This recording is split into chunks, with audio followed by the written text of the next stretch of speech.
একদিন সকালে এক ভিনদেশি বণিক তার গ্রামে এলো। বণিকের পণ্য বোঝাই গরুর গাড়ি কাদায় আটকে গেল। গ্রামের মানুষ তাকে সাহায্য করতে এগিয়ে এলেও কেউই গাড়ি সরাতে পারল না। তখন সোবান এগিয়ে গেল।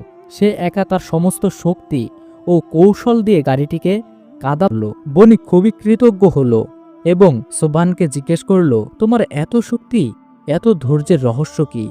সোবান হেসে বলল, আমার শক্তি আসে আমার বিশ্বাস থেকে। আমি জানি আল্লাহ কখনো আমাদের প্রচেষ্টা বৃথা যেতে দেন না। বণিক তার কাছ থেকে সবকিছু জানার পর বলল, আমি তোমাকে সাহায্য করতে পারি। আমার কাছে কিছু উন্নত বীজ আছে, এগুলো খুব ফলনশীল।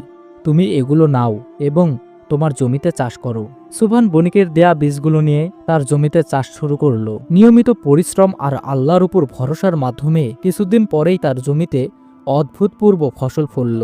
ফসল এত বেশি হলো যে সে তা বিক্রি করে প্রচুর অর্থ